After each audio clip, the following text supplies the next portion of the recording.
উৎসবে আমার চরিত্র হচ্ছে ভূতের চরিত্র। এত বছর ধরে কাজ করছি, দর্শকের তো আসলে আমাদের চেহারাও দেখার কথা না। তুফান ভয় পাবে?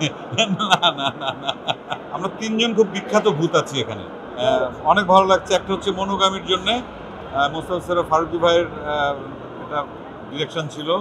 চরকির ওয়েব ফিল্ম মনোগামী, সেটার জন্য পেয়েছি। আর আরেকটা হচ্ছে তুফান সিনেমাতে, ফিল্মে আর কি, রায়হান রাফির তুফান ফিল্মে অভিনয়ের জন্য। এই দুটো আর কি পেলাম আর কি আজকে। খুব ভালো লাগছে। আর অনেকদিন পরে এরকম একটা অ্যাওয়ার্ড অনুষ্ঠানে আসলাম।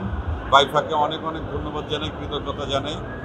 আর আমাদের হাতে পুরস্কার দেওয়া মানে কি, যে কোনো শিল্পীর হাতে পুরস্কার মানে পাওয়া মানে হচ্ছে যে তার দায়িত্ববোধটা বেড়ে যাওয়া, তাকে উৎসাহিত করা। তা আমি সেটা সবসময়, আমার কাছে ছোট বড় আলাদা করে কোনো পুরস্কার নেই, সব পুরস্কারই আমার কাছে সমান। এবং প্রত্যেকবারই যখনই পুরস্কার পাই, সবচেয়ে বড় পুরস্কার মানুষের ভালোবাসা, দর্শকের ভালোবাসা, সেটা জানি। কিন্তু এই পদকগুলো যখন হাতে পাই, আলাদা দায়বদ্ধতা কাজ করে এবং মনে হয় যে আমি তো দর্শকের জন্য কাজ করি, আজীবন আমৃত্যুর জন্য দর্শকের জন্য ভালো ভালো কাজ করে যেতে পারি, যাতে দর্শকের ভালোবাসাটা পেয়ে। তুফান ভয় পাবে? না, না, না, না। কি রে, ভয় পাইছিস? না, ভয় পাচ্ছি না। ভালো লাগলো, অনেক অনেক ভালো লাগলো। আর অনেকদিন পর আমাদের এই প্রিয় সাংবাদিক ভাইদের সঙ্গে একসঙ্গে দেখা হলো। কয়েকদিন আগে আমাদের উৎসবের ঘোষণা অনুষ্ঠানেও সবাই ছিলেন, খুব ভালো লাগলো। আমি এর আগের দিনও বলেছিলাম যে তুফান লাস্ট সিনেমা ছিল আমার। তত মেইন ক্যারেক্টার তো আমার ব্রাদার শাকিব খান। আমি একটা ছোট্ট চরিত্রে অভিনয় করেছিলাম। সবসময় একটু ডিফারেন্ট ডিফারেন্ট ক্যারেক্টারে অভিনয় করতে চাই। আর এত বছর ধরে কাজ করছি, দর্শকের তো আসলে আমাদের চেহারাও দেখার কথা না। এটাই সত্যি, স্বাভাবিক। যদি আমি আমার নিজেকে নতুনভাবে দর্শকের সামনে হাজির করতে না পারি।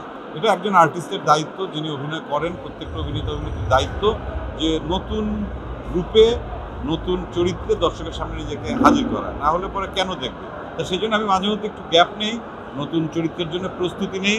তারপর যদি মনে হয় হ্যাঁ, এই চরিত্রটি দর্শক গ্রহণ করতে পারেন, তাহলে পরে সেই চরিত্রে অভিনয় করি। তা যেমন উৎসবেও করেছি, আশা করি দর্শক গ্রহণ করবেন বা পরবর্তীতে দর্শকের জন্য এভাবেই অপেক্ষা করবো, ভালো কিছু নিয়ে আসার চেষ্টা করবো। উৎসবে আমার চরিত্র হচ্ছে ভূতের চরিত্র। এখন এই ভূত আসলে কি ভূত? কিম্ভূত নাকি ভূত মানে মানুষের ভূত, নাকি ভূতের মতো চেহারা? মানে ভূতের তো অনেক ধরনের ভূতকে আমরা চিনি। তা এই ভূতটা কি? আমরা 3 জন খুব বিখ্যাত ভূত আছি এখানে উৎসবে। আমি, জয় হাসান এবং অপি করিম।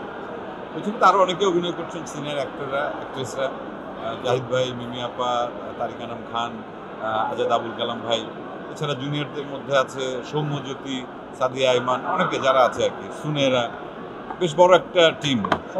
দিনার ভাই, সব সব সব সব মিলিয়েই আমার মনে হয় নির্মল আনন্দের জন্যে আমরা যে ধরনের সিনেমা আসলে সপরিবারে হলে গিয়ে দেখতে চাই, সেই সামাজিক সিনেমা একটু কম হচ্ছে। তো সেই জায়গা থেকে নির্মল বিনোদনের জন্যে সবাই, সব বয়সের, সব ধরনের, সব মানুষ সিনেমা হলে এসে এই ছবিটি উপভোগ করবেন, ভালো লাগবে আশা করি। আর সত্যি কথা যেটা বলতে, যে নিজেকে তো একটু প্রস্তুত রাখতে হয় অভিনয়ের জন্যে।